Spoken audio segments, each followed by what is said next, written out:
Hello everyone, it's Irena here. I wanted to touch base really quickly with you guys tonight. Happy Friday! It's the end of the week and hopefully you've made it through with still a smile on your face.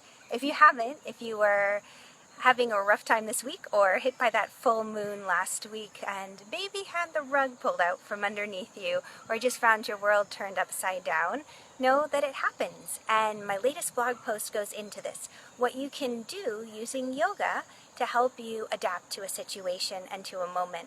Because remember, everything that goes on within, I'm moving around here a little bit, I just got a message that my connection is weak, so hopefully I'll stay on with you guys. But remember all these events that go on around us, even if we want to blame it on the moon, or even if we say, oh, somebody else just cut me off this week, or even just Mother Nature in general, it's been a little wacky with the weather, know that that's all well and good that it might be an outside force, but it's up to us to take action and how we're going to respond to that moment. What will we do? Are we going to stay down in the dumps forever? Maybe give ourselves a chance to just experience the emotion, say hello to it. And what I encourage you to do after you say hello to it and you validate that feeling of frustration and maybe even anger at times or sadness, the next thing to do is to think of it as a balloon, or putting that emotion into a balloon and let it just float up to the sun. And right there it's absorbed by the sun and you feel the beautiful sunshine shining down on you and just filling up whatever you released. And then the next thing that you can do, in my blog post I talk about wonderful meditation. And it's a meditation that reminds us that our thoughts are powerful and that our thoughts create our reality. Know that what you choose to focus on, that's usually what you end up experiencing. They have that great phrase, where your attention goes, there the energy flows. I even think about it when I was learning to drive a car. They would always say, where your eyes are, that's where the car is going to go. So if you're driving and somebody says, hey, look over that way, usually, especially when you're a new driver, you tend to bring the vehicle with you. This always gets me going over bridges. So it's like eyes straight ahead, no matter what pretty scene might be going on the Ohio River. So remember, what your eyes are focused on, what your heart is holding as treasure, that's going to be what you see in life. And there's another wonderful, great story that I love. Some of you may have heard this from me before, or maybe somewhere else. So there was a guy, right? And this guy decided the place where he was living, this town, was just filled with a bunch of no good, terrible stinkers, and he just couldn't take it anymore. These terrible people. And he decided he was going to pack up, get out of town, and move somewhere else. So he packed up all his belongings and he headed for the hills, so to speak. Now, as he left town and he was driving for many, many hours, hundreds and hundreds of miles, he came upon a gas station in another nice little town. And he thought, this looks really nice. Let me ask this gas attendant what the people are like here in the town. And so he did. And the gas attendant paused for a moment and he said, well, what are the people like in the town that you came from? And the gentleman said, oh, it was terrible. They were no good stinkers. They were horrible. They were miserable. I couldn't stand them. And the gas attendant said, same here. And so the guy kept going on. The idea is that where you go, there you are. No matter where you're trying to go to, no matter how you're trying to run, you're always going to take your perceptions with you. You're going to take those attitudes.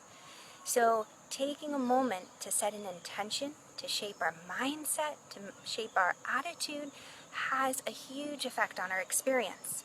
You can look at the storm or the rain and think, oh, plans are ruined.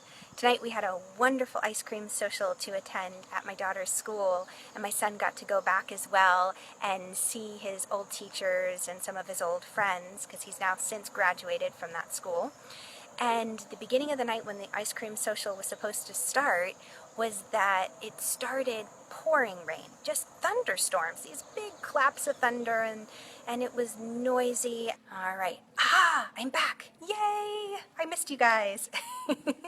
So coming to a stronger connection closer to the Wi-Fi, maybe that'll work. And I'll try to find some light. Let's see if I can add some light to the situation. Now I can see you, hopefully you can see me. So regardless, we went, the ice cream social was supposed to start, and the sky was just letting all loose. Now, maybe for some of us, we might think, oh, forget it, we're not going to go. It's going to be rained out, it's no good. But we ended up going, bringing our umbrellas, and it was a wonderful time to be had. And I knew that if we would look, we'd find that rainbow. And sure enough, we saw a faint little rainbow, not very, very bright, but one regardless. And that's just that reminder that in order for a rainbow to happen, there has to be rain. And a friend of mine, Debbie, passed on a wonderful quote that I love that she got from her daughter, Stacy, which was, you have to learn to dance in the rain, So learn to dance through the storms, learn to dance in the rain, rather than waiting for it to pass. Because there'll always be storms and there'll always be rainbows. There'll always be those moments where the rug gets pulled out beneath us. And we can either focus on the falling down part, we can focus on the wet sogginess, or we can think, aha, the rainbow is going to be coming. The wonderful yoga moves I have will give me agile cat-like reflexes, and I'll catch myself as I tumble to the earth. But know that this is an adventure that we're on, and the adventure is to be enjoyed. So if you get a chance, do check out my blog post. You won't regret it. It is so much fun to learn a practice, to develop skills, techniques, gather tools that are going to help you for when it's storming and raining, and to help you remind you where to go. So if you have questions, let me know in the comments below. I'm also very excited too because I'm opening up my Facebook group, the closed one, to other people who are interested to join the community, join the conversation that has begun there, where we'll get a little bit more one-on-one with questions and answers and just share our personal journeys and what's going on. And that Facebook group is Yoga with Irena. I'll leave that in the links below, along with the latest link to the blog post, which is www.irenamiller.com/blog. I hope you have a wonderful weekend wherever you are, whether it's storming or sun shining, whether there are rainbows or thunderclaps, and know that I'm sending lots of love to you. I'll see you later. Bye-bye.